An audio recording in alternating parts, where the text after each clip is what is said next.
Vinícius continues to shine, Neymar's horror injury, drama at the top, a transfer roundup, and today's Emoji Mondays all coming up in the next few minutes as I'm your host, Matt Froelich. You are the OneFootballers, and this is the Daily News.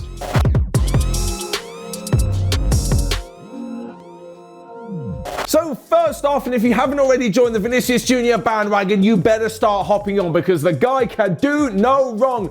A stunning goal meant that Real Madrid beat Sevilla 2-1 late on and headed to the top of La Liga. And well, the Brazilian is just in ridiculous form. So many goals, so many assists this season. And up front, alongside Karim Benzema, is forming one of the deadliest duos in European football at the minute. In fact, Karim Benzema getting Real Madrid's first goal now means that he has 361 goals. And that makes him the highest scoring Frenchman in footballing history in club competitions. And well, it's definitely deserved. It also means that his third 100 goals for Real Madrid came quicker than his second 100 goals and his first 100 goals as well. Maybe that has something to do with Cristiano Ronaldo leaving the side. But anyway, Karim Benzema just keeps on going. And like I mentioned, alongside him, Vinícius Jr. is just too good. It does mean that even though Atletico Madrid won over the weekend, Real Madrid do stay top, but Barcelona are slowly creeping towards them as well. Xavi made it 2 wins out of 2 with a 3-1 victory over Villarreal, where Barcelona left it kind of late, but ultimately they just had enough to see off Unai Emery's side. And what it also saw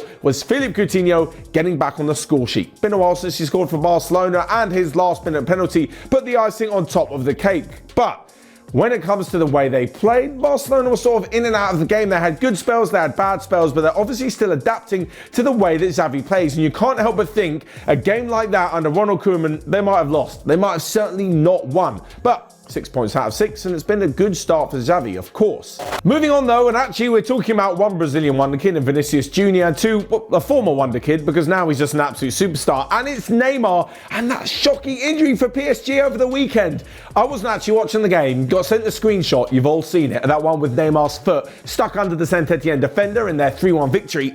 It looked like his ankle has snapped, but it turns out it didn't. Apparently, according to the first medical reports from the club, it could be just a majorly sprained ankle. They're looking for any cracks or breaks or ligament damage, but he may be returning in 6 weeks. This is not something I expected. When you see the picture, you've seen the highlights on the tackle when his ankle's like facing the opposite direction to his leg, whatever that is.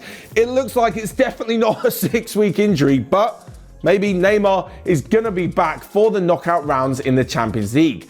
So, the rest of the game, PSG won 3-1 and all 3 goals assisted by Lionel Messi as he potentially gets ready to pick up the Ballon d'Or tonight. That's right, the most awaited personal individual ceremony is going to take place tonight, and there are rumours that Lionel Messi knows he's going to win. He's apparently told his friends and family. There have been a few leaks saying that the Argentine is top of the list, and in a year which has seen them win the Copa del Rey and also seen Argentina take home the Copa America trophy, who knows? Maybe there is a case to say Messi deserves it. Of course he does. He's been absolutely brilliant. He's got a couple of trophies to boot. The only player who I think maybe deserved it a bit more than Lionel Messi is Robert Lewandowski, and he certainly can feel very hard done by if Messi is to pick up the trophy. If he does, I'm sure Lewandowski is going to finish in second place, with probably someone like Jorginho in third place. Next up then, and there was drama at the top of, well, pretty much every league in Europe over the weekend. And in the Premier League, there were wins for Liverpool and Manchester City. Comfortable home wins, and it meant that Chelsea's draw with Manchester United not only was a good result for Man United after closing in on the appointment of Ralf Rangnick, having Michael Carrick in charge, but it also meant that Thomas Tuchel's side dropped points, and well, didn't really see that coming. In the last few weeks, Chelsea have been utterly sensational, absolutely burying teams. So the fact they were at home to a Manchester United side who are only a week out from losing in shocking style to Watford, you would have thought that they would have been able to get the victory, but they couldn't, as Jadon Sancho grabbed his first Premier League goal for Manchester United, coming after his first goal for the club in general in the Champions League.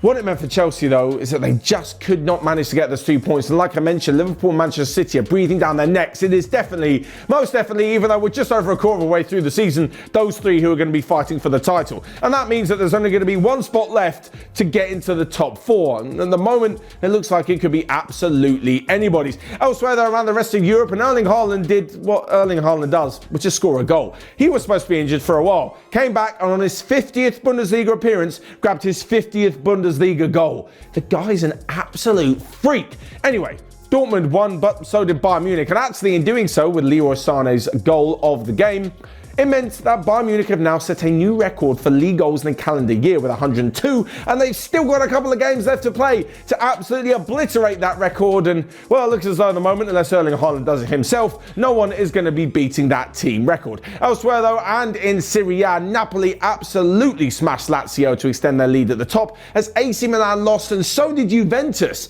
They're in 7th place now, 14 points off the top, as 4th place Atalanta finished with a 1-0 victory at the Allianz. Next up then, in the quick roundup of the rest of the day's transfer news that you might have missed, and Real Madrid midfielder Luka Modric is reportedly interested in joining Manchester City on a short-term deal next season. Elsewhere, and Roma and Newcastle are going to battle it out for Austrian midfielder Florian Grillitsch. Bayern Munich and Barcelona are looking at Marseille's Boubacar Kamara. And lastly but not least, Ousmane Dembele has rejected the latest offer from Barcelona, and it really looks as though he will be a free agent next summer. Next up then, we come to Friday Feels. This is where we have a quick roundup of all of your correct predictions in Friday's daily news comment section. And first up, Kenley Forsyth correctly guessed that Rangers, Liverpool, Arsenal and Aston Villa would all be victorious this weekend. What a brilliant prediction. Next up, and Gamebase correctly guessed the Norwich Wolves 0-0. That is the only time we'll mention a poor 0-0 game, probably in the daily news. And Nidian Pasasio guessed that Manchester United and Chelsea would share a 1-1 draw. Finally then, we come to this week's Emoji Mondays. This is where we at OneFootball throw a couple of emojis down over some of the weekend's hottest action. First off, the best player goes to Jamie Vardy. Oh my God, Leicester winning 4-2 at the weekend, and Vardy was on fire. He got an assist and got 2 goals as he linked up very well with James Maddison to get Brendan Rodgers' side all 3 points.